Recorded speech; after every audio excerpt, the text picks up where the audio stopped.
జేసీ ప్రభాకర్ రెడ్డి మాజీ ఎమ్మెల్యే కేతిరెడ్డి పెద్దారెడ్డి మాటల యుద్ధంగా తాడిపత్రి రాజకీయాలు రగులుతూనే ఉన్నాయి. ఫ్యాక్షన్ చరిత్ర ఉన్న కేతిరెడ్డిని తాడిపత్రి నుంచి బహిష్కరించాల్సిందేనని జేసీ మీడియా ముఖంగా డిమాండ్ చేశారు. అంతేకాదు తాడిపత్రికొస్తే పంచె ఊడదీసి కొడతారన్న వ్యాఖ్యలపై కేతిరెడ్డి పెద్దారెడ్డి ఘాటుగా స్పందించారు. ఇవాళ కండిషన్ బెయిల్ పై సంతకాలు చేసి అనంతపురానికి వచ్చిన కేతిరెడ్డి జేసీపై నిప్పులు చెరిగారు. నన్ను బహిష్కరించడానికి జేసీ ఏవైనా అధికార ముఖ్యమంత్రా అని ప్రశ్నించారు. తాడిపత్రి ఏవి ఆయన జాగీరు కాదని అన్నారు. కుటుంబం నాకే కాదని జేసీకి కూడా ఉందన్న విషయాన్ని గుర్తుపెట్టుకోవాలని వార్నింగ్ ఇచ్చారు పెద్దారెడ్డి. BS3 వాహనాలకు సంబంధించి తాను ఎలాంటి ఫిర్యాదు చేయలేదని అన్నారు.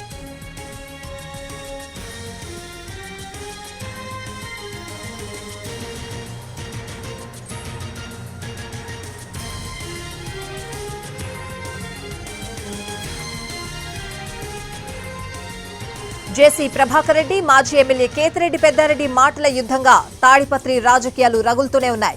ఫ్యాక్షన్ చరిత్ర ఉన్న కేతిరెడ్డిని తాడిపత్రి నుంచి బహిష్కరించాల్సిందేనని జేసీ మీడియా ముఖంగా డిమాండ్ చేశారు. అంతేకాదు తాడిపత్రికొస్తే పంచె ఊడదీసి కొడతారన్న వ్యాఖ్యలపై కేతిరెడ్డి ఘాటుగా స్పందించారు. ఇవాళ కండిషన్ బెయిల్ పై సంతకాలు చేసి అనంతపురానికి వచ్చిన కేతిరెడ్డి జేసీపై నిప్పులు చెరిగారు. నన్ను బహిష్కరించడానికి జేసీ ఏవైనా అధికార ముఖ్యమంత్రా అని ప్రశ్నించారు. తాడిపత్రి ఏవి ఆయన జాగీరు కాదని అన్నారు. కుటుంబం నాకే కాదని జేసీకి కూడా ఉందన్న విషయాన్ని గుర్తుపెట్టుకోవాలని వార్నింగ్ ఇచ్చారు పెద్దారెడ్డి. BS3 వాహనాలకు సంబంధించి తాను ఎలాంటి ఫిర్యాదు చేయలేదని అన్నారు.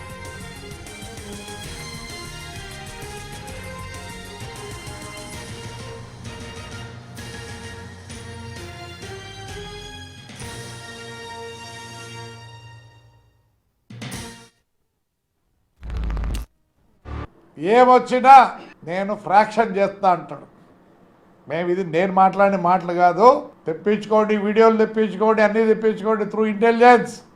మాకు ప్రాణహాని ఉంది, నాకు ఒకరిగా కాదు అందరికీ. తాడిపత్రిలో ఫ్రాక్షన్ చేస్తాడంట. ఫ్రాక్షన్ నేను నా మాటలు కాదు, ఇవి ఆయన సొంత మాటలే. ఆయన్ని బహిష్కరించాల్సిందే. బహిష్కరించకపోతే ఆయన ఏం చేస్తాడా, పార్టీ చేస్తాడు. అప్పుడు ముందు చుట్టూ ఎవరున్నారు, గన్మెన్లు ఉన్నారు. వాడి జీవితమే గన్మెన్ జీవితం. నన్ను కూడా జిల్లా బహిష్కరణ చేస్తా, తాడిపత్రిలోకి అడుగు పెడితే పంచె ఊడికి కొడతా అని చెప్తాడు. ఏమన్నా తాడిపత్రి జేసీ కుటుంబాన్ని జాగీరా ఏమన్నా అనేది నా ఆలోచన. ఒకవేళ వాళ్ళ జాగీరో లేకపోతే వాళ్ళ ఆస్తి లేకపోతే అంటేనో ఇంకోటి చేస్తా అంటేనో అతను మాట్లాడినా కూడా ఒక అర్థం ఉంది. నేను తాడిపత్రికి నన్ను రానీను, జిల్లా బహిష్కరణ చేస్తా, రాష్ట్ర బహిష్కరణ చేస్తాను. ఈడేమన్నా పోలీస్ అధికారా, లేకపోతే కలెక్టరా, లేకపోతే ఇతను ఏమన్నా సీఎమ్మా, ఏందో ముందు అతని అర్హత ఏందో అతను చెప్పి మమ్మల్ని టౌన్లోకే కాదు ఎక్కడికి కూడా రానీను, మా అంతు చూస్తా అని చెప్తాడు. అయ్యా నేను మీడియా రూపకంగా నీకు చెప్తాండా, మా అంతు ఎప్పుడోసారి చూస్తూ కానీ ప్రతిసారి నువ్వు చూస్తా అంటే చూయించుకోనికి మేమే అమాయకులం కాదు.